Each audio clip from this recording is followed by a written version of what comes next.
आणि बडोद्यामध्ये त्यांच्या वाढदिवसाच्या निमित्ताने 2 मोठे कॅम्प त्या ठिकाणी झाले आणि 10 ते 12 हजारापेक्षा जास्त दिव्यांग त्या ठिकाणी जमा झाले होते आणि जवळजवळ 13-14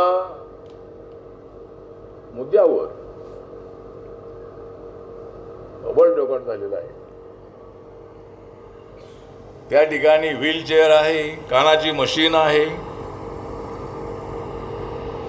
त्यानंतर जी अंध मुलांसाठी जी काठी आहे ती आहे। देशामध्ये 2,68,00,000 2011च्या जनगणनेप्रमाणे दिव्यांगजन आहेत आणि महाराष्ट्रातल्या सर्व दिव्यांग जनांना मला एकत्र आणायचं आहे। महाराष्ट्रामध्ये 10 लाखापेक्षाही जास्त दिव्यांग जनांची संख्या आहे आणि सुरेश माने मला भेटले आणि त्यांनी सांगितलं की मला दिव्यांग आघाडीचा अध्यक्ष बनायचं आहे। मला दिव्यांग आणि नॉन दिव्यांगांना एकत्र आणायचं आहे। अनेक माणसं जन्माने दिव्यांग असतात, अनेक लोक ऍक्सिडेंटमध्ये अचानक अटॅक आल्यानंतर ते दिव्यांग होतात, पण नरेंद्र मोदीजी देशाचे पंतप्रधान झाले 2014ला। त्यावेळेला त्याच्या अगोदर त्याला अपंग म्हणायचे, डिसेबल म्हणायचे, पण नरेंद्र मोदीजीने विचार केला की त्यांना डिसेबल बोलणं ठीक नाही, तर ज्यांचं अंग दिव्य आहे तो म्हणजे दिव्यांग, आणि म्हणून दिव्यांग जनांचा सन्मान वाढवण्याचा प्रयत्न नरेंद्र मोदी यांनी केलेला आहे। सुगम्य भारत योजना जी आहे ती योजना ती आल्यानंतर सुरू करण्यात आली आणि त्या सुगम्य भारत योजनेच्या अंतर्गत देशातल्या असंख्य दिव्यांग जनांना मदत करण्याचा प्रयत्न करण्यात आलेला आहे आणि दिव्यांग जनांना लागणाऱ्या ज्या वस्तू आहेत त्या सगळ्या वस्तू देण्यासाठी ईडीप कॅम्प आम्ही घेतो। जे लोकसभेचं क्षेत्र आहे किंवा जिल्हा आहे त्या ठिकाणी 2,000-3,000 लोकांना साहित्य आम्ही वाटतो। कानपूरमध्ये एलिम्को कंपनी आहे, त्या ठिकाणी दिव्यांग जनाला लागणारं सगळं साहित्य बनवण्यात येतं आणि सर्व दिव्यांग जनांना फ्री ऑफ चार्ज मध्ये ते सगळं साहित्य वाटण्यात येतं।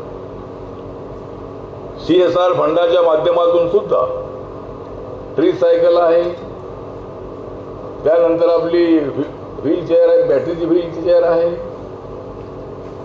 अशा पद्धतीने आमच्या मंत्रालयाच्या वतीने आम्ही ते देतो आणि अनेक मोठ्या मोठ्या कंपन्या आहेत की त्या कंपन्यांच्या माध्यमातून 1 करोड 2 करोड 5 करोड 10 करोड रुपये घेऊन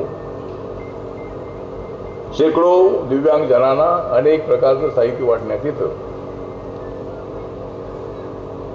आता सुरेश माने हे तसे सातत्यानं फिरणारे आहे, त्यांना डोळ्यानं दिसत नसेल, त्यांच्याजवळ एवढी बुद्धी आहे की त्या बुद्धीमुळे त्यांना सगळं जग दिसतंय, त्यांना सगळा महाराष्ट्र दिसतो। म्हणजे लोकांचे प्रश्न आहे, दिव्यांग जनांचे प्रश्न आहेतच आहे, त्यांच्याकडे जो माणूस जाईल त्या माणसाचा प्रश्न घेऊन मंत्रालयामध्ये तो जात असतो। मी सुद्धा नेता झालो, मी सिद्धार्थ हॉस्टेलमध्ये विद्यार्थी होतो, दलित पॅंथरच्या मुवमेंटमध्ये मी आलो आणि सगळ्या मंत्रालयामध्ये जाऊन मुख्यमंत्र्यांना, त्या ठिकाणच्या सगळ्या मंत्र्यांना, महाराष्ट्रातून आलेल्या अनेक लोकांचे प्रश्न त्यांच्यासमोर मांडले आणि अनेक लोकांना न्याय मिळाला। ज्या ठिकाणी पत्र देऊन न्याय मिळाला नाही त्या ठिकाणी आंदोलन करून त्यांना न्याय मिळवून दिला। मुंबईसारख्या ठिकाणी मराठवाड्यातून दुष्काळामध्ये 1972 मध्ये असंख्य कुटुंब, लाखो कुटुंब मुंबई शहरामध्ये आली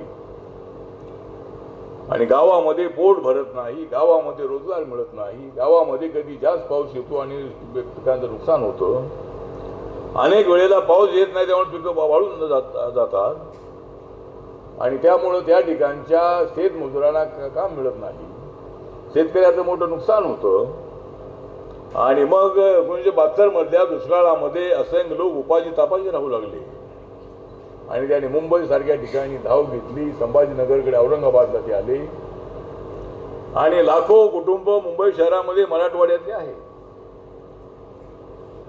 त्यामुळे मुंबई शहरामध्ये ज्या झोपडपट्ट्या वाढल्या याचं कारण हे आहे की मुंबई शहराला उभं करण्यामध्ये झोपडपट्टीतल्या माणसांचा मोठा वाटा आहे. म्युन्सिपाल्टीमध्ये कॉन्ट्रॅक्टवर काम करून सगळी साफसफाई करणारे अनेक जे सफाई मजूर आहेत ते त्या झोपडपट्टीत राहतात. बिल्डिंग बांधण्यासाठी जे मजूर आहेत ते मजूर त्या ठिकाणी राहतात.